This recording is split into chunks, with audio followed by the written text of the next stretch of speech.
জ্বালানি তেলের দাম বৃদ্ধি নিয়ে আরও জানাতে এবার খুলনা থেকে যুক্ত হচ্ছেন আমাদের সহকর্মী অভিজিৎ পাল। অভিজিৎ, আমরা জানি যে আসলে বেশ আলোচনা সমালোচনার পর গতকাল মধ্যরাত থেকেই সরকার জ্বালানি তেলের মূল্য বৃদ্ধি করেছে।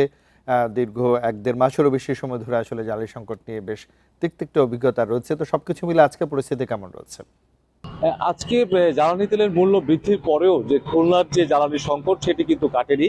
খুলনার পাম্পগুলোতে আমরা এখনো দেখছি যে ডিপো থেকে তেল এসে পৌঁছায় পারেনি, যার কারণে আজকে এখন পর্যন্ত পাম্পগুলোতে তেল বিক্রি বন্ধ রয়েছে। আমি এখন খুলনা মহানগরীর একেবারে প্রাণকেন্দ্রে একটি প্রাণকেন্দ্র রয়েছে এবং এটা মেঘনা মডেল সার্ভিস সেন্টার এবং এর পাশে আরও একটি পাম্প রয়েছে, সার্ভিস সেন্টার রয়েছে, কিন্তু সেই দুটোর কোনো পাম্পেই আসলে এখন তেল বিক্রি বন্ধ রয়েছে, কারণ ডিপো থেকে তেল এখনো পর্যন্ত এসে পৌঁছায়নি।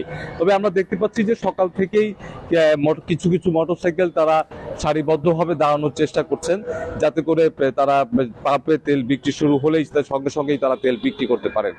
আর যারা পাম্প কর্তৃপক্ষ রয়েছেন তাদেরকে আমরা দেখছি যে তারা যারা আসছেন তাদেরকে তারা বলছেন যে এখনো পাম্পে তেল আসেনি, যার কারণে তেল বিক্রি করা যায়নি। তবে জ্বালানি তেলের দাম বৃদ্ধি নিয়ে কিন্তু মানুষের মধ্যে একটি বিরূপ প্রতিক্রিয়া রয়েছে। আমরা এইখানে চালকদের সাথে যখন কথা বলেছি তারা বলছেন যে দাম বৃদ্ধি পাওয়ার পরেও কি এই যে জ্বালানি তেল পেতে যে ভোগান্তি, দীর্ঘক্ষণ ধরে যে অপেক্ষা করতে হয়, এই অপেক্ষার আসলে শেষ হবে কিনা, বা এই যে দীর্ঘ সময় ধরে যে ব্যয় করতে হচ্ছে জ্বালানি তেল সংগ্রহের জন্য, এই সময় যাতে আসলে কমে যায় সেই ব্যাপারটাকে তারা বেশি নজর দিয়েছেন। এর পাশাপাশি নিম্নবিত্ত বা উচ্চবিত্ত যারা আছেন তারা কিন্তু বলছেন যে এই যে জ্বালানি তেলের দাম যখন বৃদ্ধি পায় তখন আসলে অন্যান্য যে নিত্য প্রয়োজনীয় জিনিসপত্রগুলো থাকে সেই জিনিসপত্রগুলোর দামের উপরও কিন্তু প্রভাব পড়ে।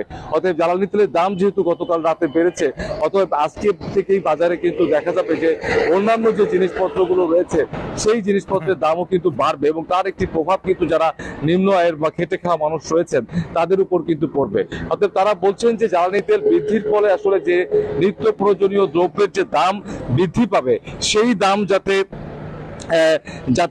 সামঞ্জস্যপূর্ণ হয় এবং সেটি যেন মানুষের ক্রয় ক্ষমতার মধ্যে থাকে, সেই বিষয়টির দিকেও তারা কিন্তু নজর দিয়েছেন এবং সেই বিষয়টির দিকেও কিন্তু সরকারের সংশ্লিষ্ট অধিদপ্তরগুলোকে নজর দেওয়ার দাবি জানিয়েছেন। তবে তারা বলছেন যে জ্বালানি তেলের দাম বৃদ্ধির পরেও যেন জ্বালানি তেল সংগ্রহে যে ভোগান্তিগুলো রয়েছে বা দীর্ঘ সময়ের যে অপেক্ষা রয়েছে সেই অপেক্ষার আসলে কিভাবে সমাপ্তি হবে সেই বিষয়গুলোই কিন্তু তারা তুলে ধরছেন।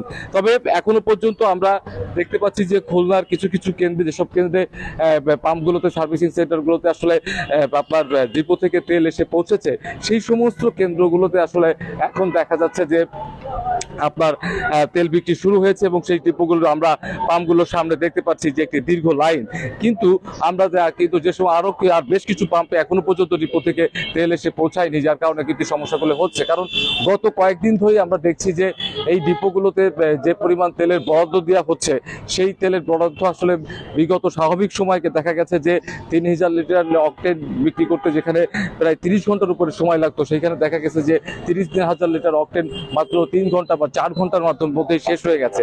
অতএব যে জ্বালানি তেলের যে চাহিদা, সেই চাহিদা কিন্তু প্রত্যেকটা পাম্পেই কিন্তু আসলে অনেক বেশি ছিল, কারণ স্বাভাবিক সময় তারা যে পরিমাণ তেল 30 ঘন্টায় বা 2 দিনে বা 3 দিনে বিক্রি করতেন, সেই পরিমাণ তেল তাদেরকে 3 ঘন্টা বা 4 ঘন্টার মধ্যে তাদের তেলগুলো বিক্রি হয়ে গেছে এবং এই চাহিদা কিন্তু অনেকটা অস্বাভাবিক ছিল। এবং সেই চাহিদা অনুযায়ী আবার ডিপোগুলো থেকে পাম্পগুলো যখন তেল পাচ্ছিল না, তখন কিন্তু তারা ওই তাদের যে তেল পেয়েছে সেই তেলটা তারা বিক্রি করার পরে কিন্তু পাম্পগুলো বন্ধ থাকতো। এবং সেক্ষেত্রে খুলনা থেকে জ্বালানি তেলের মূল্য বৃদ্ধি নিয়ে সর্বশেষ তথ্য জানাচ্ছিলেন সহকর্মী অভিজিৎ পাল।